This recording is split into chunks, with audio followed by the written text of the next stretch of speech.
Alright guys, welcome to Johnny Ray's Backwoods Guns. Doing a video tonight on this new RCBS turret press. I don't know if it's new, I think it came out somewhere in 2017. But I'm going to run some 45 ACPs on it. I hooked up the linkage on the powder dropper. I got this new quick disconnect 1 pound powder dropper. I've got the RCBS dies. I've got everything set up, so it should be an exciting video. You guys stick around, I'll show you my recipe for 45 ACPs on an RCBS 6 turret head press. Stick around.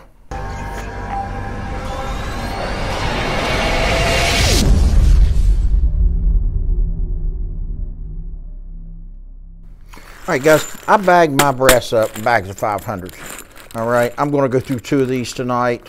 I've got a half one already done, then we're going to throw it in the tumbler. But let's get to depriming. First move was I put my sizing die and my decapping die in my press, and I used a RCBS decapping or a RCBS shell holder. All right, guys, the shell holder and the sizing die, it's really important that you get the same ones. Okay, they're designed to work together. The shelf height, the thickness. I know there's a industry standard. They're all supposed to be 1.1125, I think. 1.125 height, but they never are. Okay guys, trust me on that. And you're not going to get this and this to work together unless it's the same brand. I don't give a shit which one you use when you seat, when you crimp, because you're adjusting that down, but you can't adjust the bottom of your die closer to the shell holder. That's why they tell you to screw that down till it hits your ram and then back it off and turn it about a half a turn. So anyway, this is how they want you to catch your spent primers, RCBS.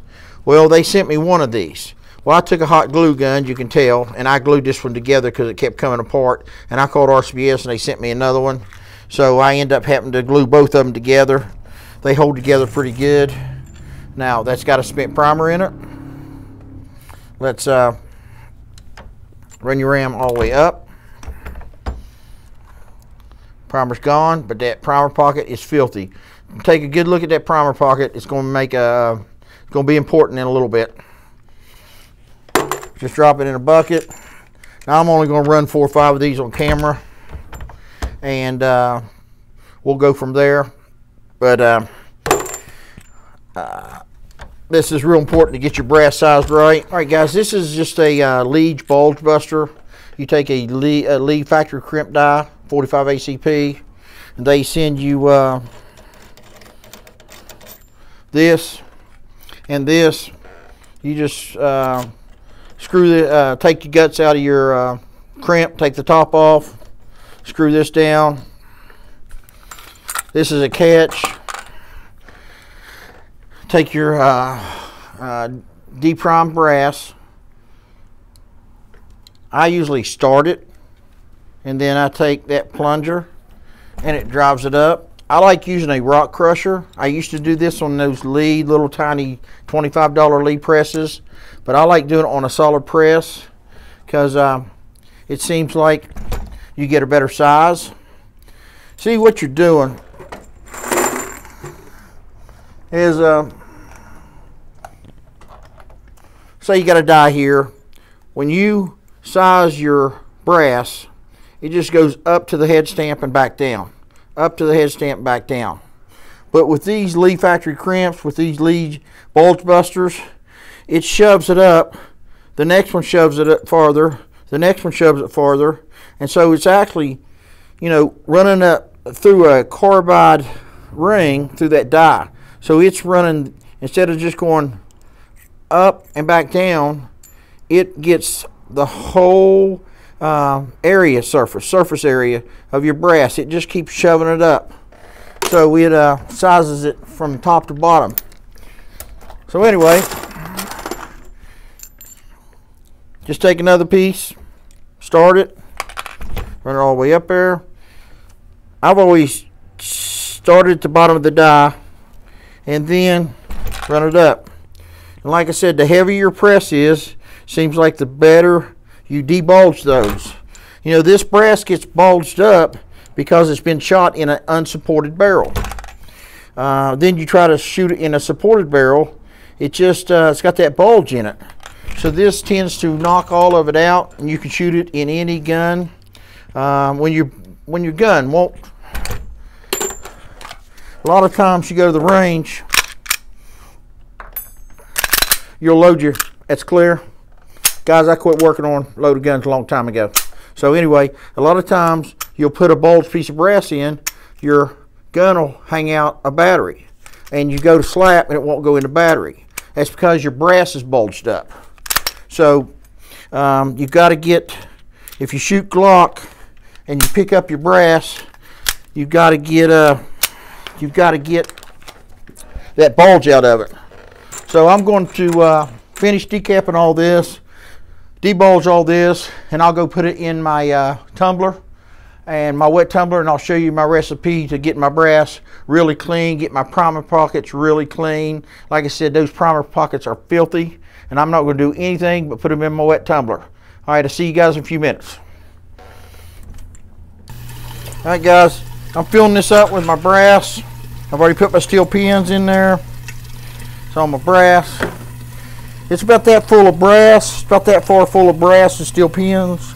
I take a little bit of dishwashing liquid. I take a Tide Pod, drop in there. I let it fill up with water. Then I take some litmus paper here. And I check, see how acidic my water is. Water around here is usually it's about 5.5, 6.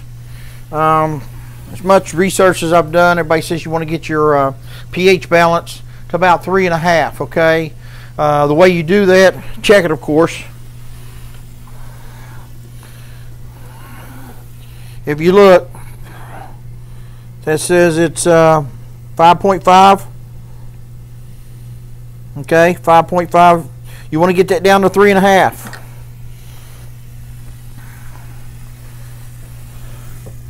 This is how you get it down to 3.5. This is acid, okay? You want to use an acidic cleaner. Right now, your detergent's your base, okay, guys? What everybody calls a base. You've got alkalines, which, hell, I got a bottle of Simple Green around here. That's an alkaline, okay? We're not going to use any, so to hell with it. This is acid.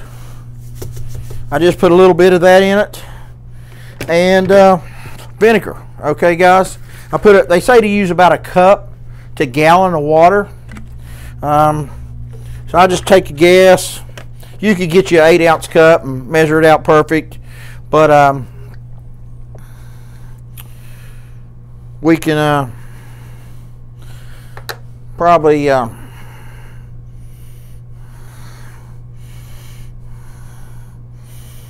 Let me see.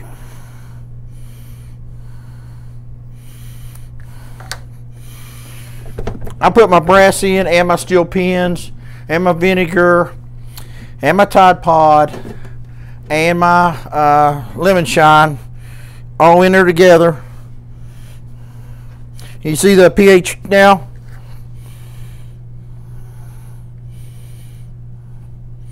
I believe it's down to about 3. And that's good enough for me, guys. I'm going to use, that'll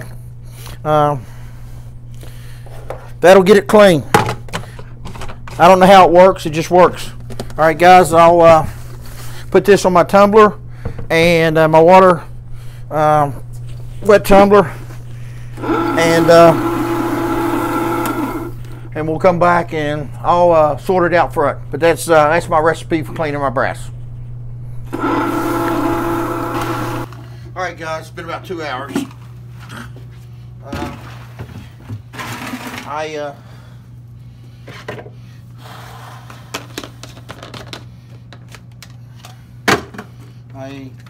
got me a little screen here. I dump all the water. Get all that nasty water out of there. I usually fill this back up with water. Once or twice, let it spin 2-3 minutes, and that way rinse it real good. but I'm not going to this time.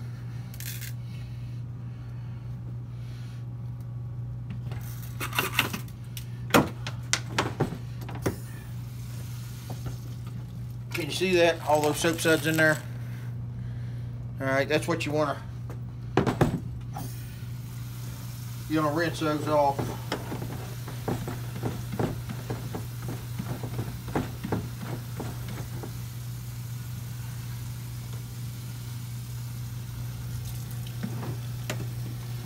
Then we'll go out front and I'll show you how to get these pins out of here.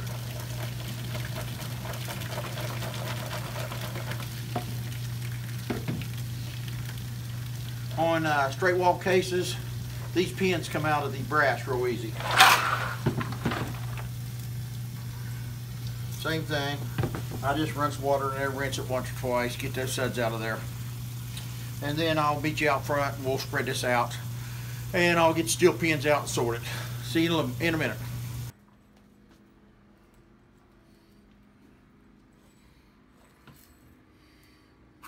Alright guys, I just spread this towel out. And I just take my brass and just try to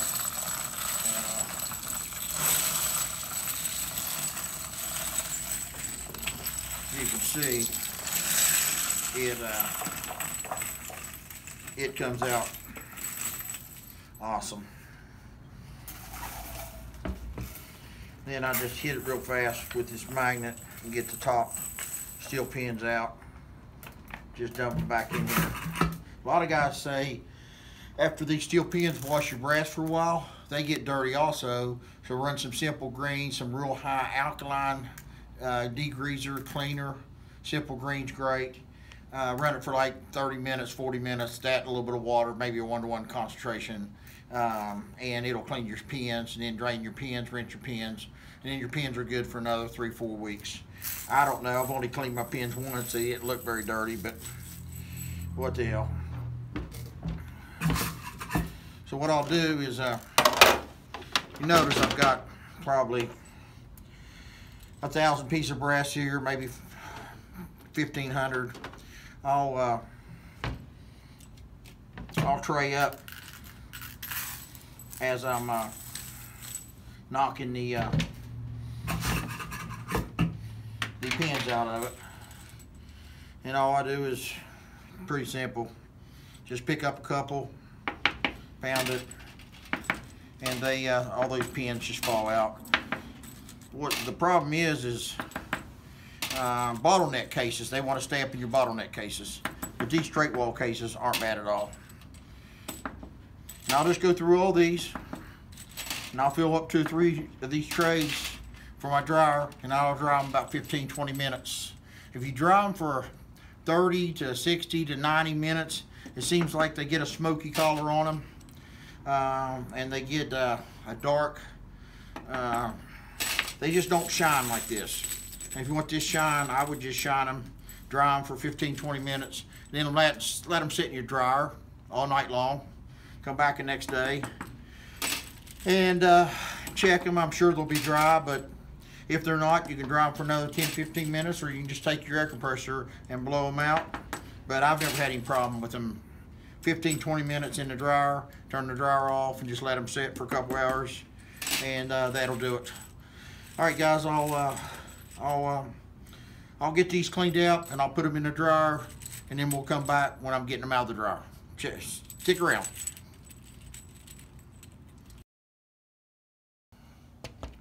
All right, guys, I'm almost done. I thought what I'd do was I stood some of these up both ways. I put them on a black background so maybe you can see how clean this process gets them.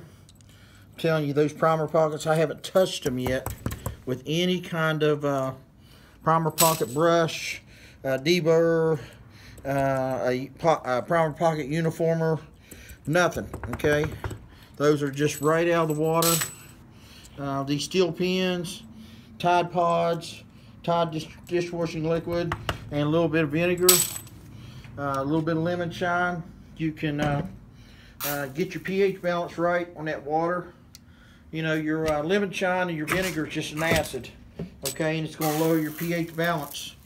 And of course your detergent's base. If you get that water down to 3.5, 3, then that detergent really goes to work on this brass. Plus, when you got hot, I use hottest water as I can stand, and I use those steel pins. I run it for hour and a half, 2 hours, rinse it out, run it another 5 minutes, rinse it out, run another 5 minutes, or you can just rinse it yourself and take the strainer. But that's and then I just pick up all my pins with this magnet and start all over again. You can see I've got 3 trays. Now I'm gonna put those in my dryer for 15 minutes and get them out of my dryer. But I've been really impressed with this, how clean it gets. So stick with me, guys. We'll come back when these are dry. Guys, I let this dry for about 15 minutes, 20 minutes, and then I ran the dryer for about 15-20 minutes, and then I let it set for about 2 hours, and it's still nice and warm. But like I said, if you can see them primer pockets, this stuff is just the way we clean those. See right down inside them, man, it's just awesome. It beats the hell out of the old process. Okay, I think we want to prime a couple of these, and I'll load 3 or 4 or 5, and we will start loading prime with these small Magnum pistol primers tonight. I'm just going to prime 4 on the camera. I already put one in my primer cup, my priming cup. I like priming on the bench. Go down.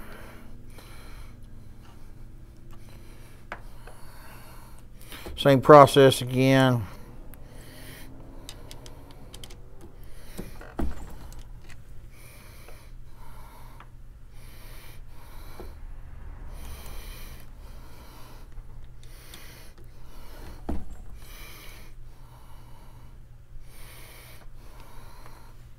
Last one, guys, and we'll get to the heart of this video, the turret press. Well, no, we won't. Let's. I'm gonna chafe and deburr for these. So I chafe and deburr the mouth, so they'll accept those flat-based berry bullets. So we'll go to my prep machine, and then we'll go to using the turret press. All right, guys. All I'm gonna do is chamfer the inside and deburr the outside, real fast.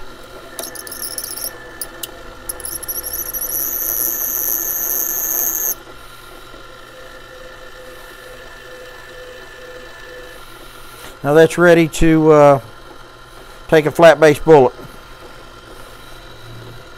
One more. As you can tell, I use this machine a lot.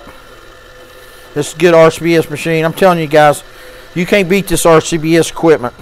I don't know if you can see that chamfer and the deburr, but it's right. I'll do 4 of these. Now when I'm doing rifle, I size my primer pockets and I uniform my flash holes.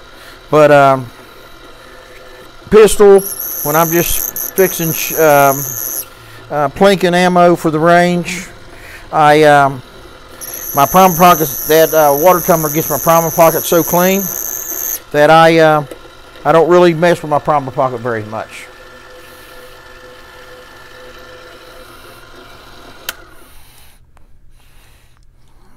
See if you can see that. I'll try to move the angle a little bit, but it just helps get that bullet started on the mouth of that brass. All right, guys, now let's go start loading. Round nose 230 grain. I didn't go with my components at the beginning of this video because the video wasn't about, it was actually about loading with this turret press. All right, I'm gonna use red dot, 5.3 grain of red dot with a 230 grain round nose copper plated lead bullet. All right, guys, first I'm I'm done decapping. I'll get those out of the way.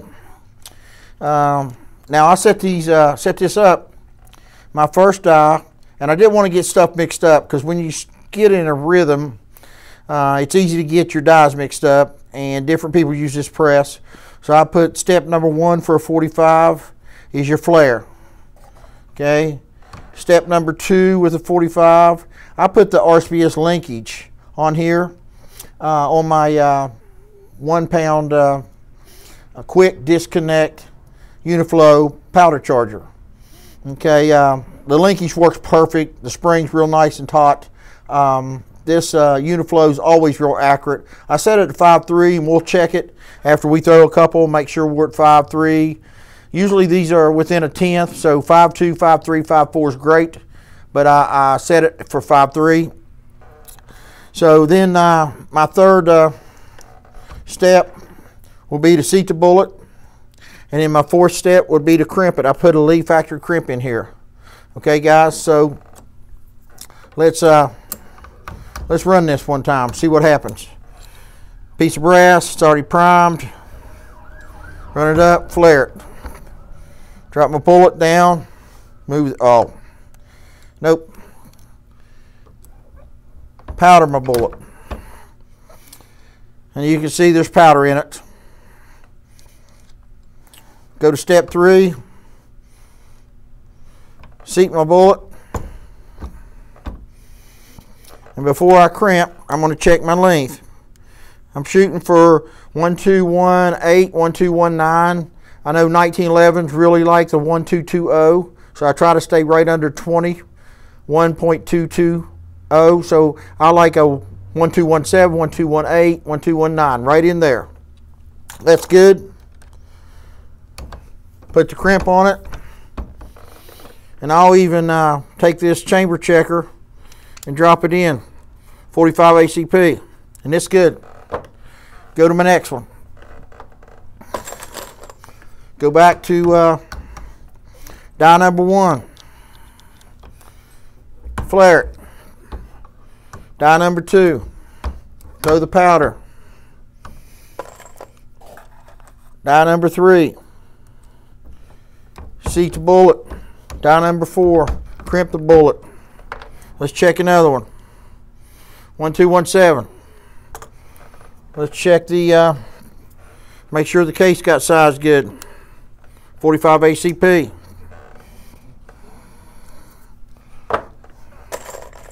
Go back to the beginning.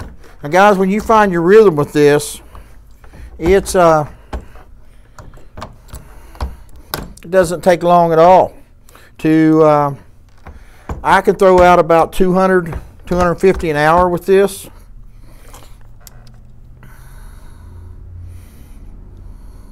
One, 2, 1, 9. And for plinking ammo at the range, you can see how that's on that bottom circle. I got the Glock bulge out of it.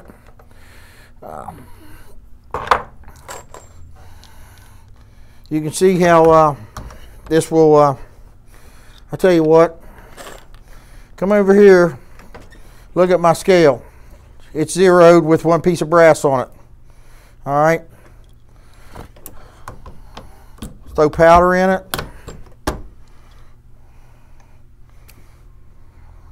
5.4. Like I said, I set it on 5.3, so I expect it to be anywhere from 5.2, 5.3, 5.4, a tenth off either direction. Let's just flare that one. Now we don't have to put powder in it, so go to stage 3. Now guys, I love progressive presses.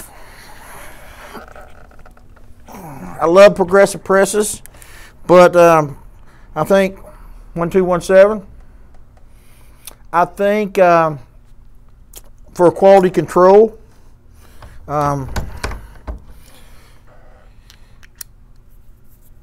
stay away from progressive presses for a while. You'll be better off. This way you handle your brass more, you handle your bullets more, you learn the loading process left and right, up and down. And it seems like when you beat that into your brain, it's your quality control goes up. Flare, powder, seat, crimp. Now, of course, you're not going to check every one of these, but I'd check every like 9th or 10th one. Okay, guys, and I would check maybe when you get done loading, you can just run them all through your chamber checker. But if you load 200 and you check 50 to 100, I'm sure the rest are right. You've got everything set up right. So that's pretty basically it with this RCBS turret press. It's solid as a rock. It's you know, a lot of times C presses get a bad name. They seem to people don't think they're as strong as the conventional O press. But when you're just loading pistol, now you can load rifle on this. If you're not shooting F-class and you're not going to go out bear country or out Wyoming, Colorado and try to shoot 5, 6, 7, 800 yard shots, it wouldn't make me nervous at all to load rifle on this. I kind of like when I spend a lot of money to go hunt out west and I might get a 700, 800 yard shot. I just feel more confident if I use a rock chucker C press, okay, or that new Hornady A press. But this RCBS stuff, I love their scales, I love the presses, I love their powder throwers. It's all, I love their dies. This RCBS stuff is just well worth the money. All right, guys, stick around for a second and we'll conclude this video. That one's too fucking cold. All right, guys, got done loading about 300 of these. What I'm going to do, this is my FNX 45 Tactical. Clear. Breech is open. What I'm going to do, gun is on safety. What I'm going to do is do a function check. A lot of times I like doing this. I'll load up a mag, half a mag, and just cycle through my gun, make sure it cycles. Magazine length is right. Seems like they're fitting in the magazine nice and smooth. Let's just run them through the gun. It's in full battery, okay. Decocked it. I put the safety back on. So let's just see if it'll cycle it. Full battery. Breech is clear. All right, guys, that's it for the video tonight. Thanks for watching.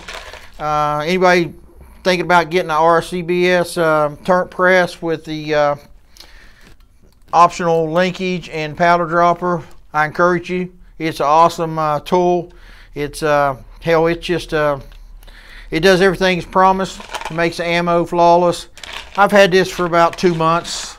I've been playing around with it. I'm you know, usually I load on my Lee turret or I load on my rock chucker single stage presses, but in the last 2 months I've got some new equipment and it's kind of neat.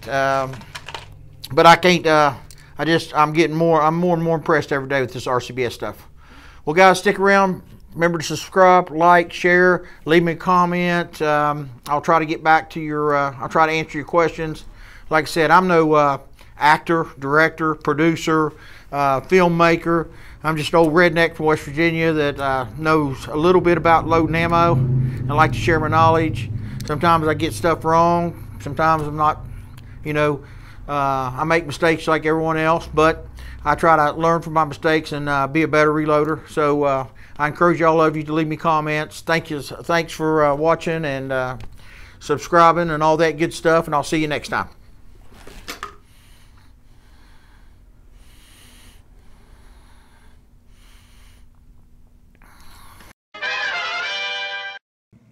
Yeah, they break in your house with bad intentions. But you got all these people. Yeah, nobody breaks in your house to do your dishes. Exactly.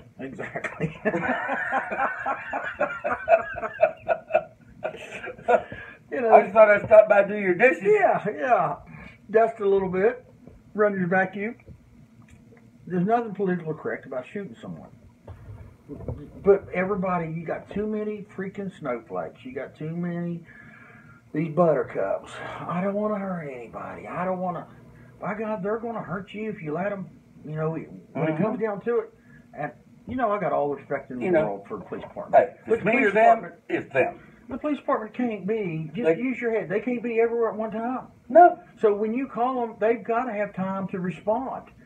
You got 4, 5, 6 minute response time, if you're lucky, and now you got to deal with this person for 4, 5, 6 minutes. I had a girl I dated in Texas, her name was Cynthia. She had a nice ass. Oh, gosh. I mean, fucking nice, big, breeding ass. And she was blonde and fucking good looking. And she kept fucking done right on her fucking console before you could have it. Before they didn't even have fucking carry permit. Was she hotter than balls? Hotter than balls. Hotter than balls, okay. And, just making sure. And she, is that an industry term? That's industry term. Balls, It accurate. is. It's an industry term. Mm-hmm.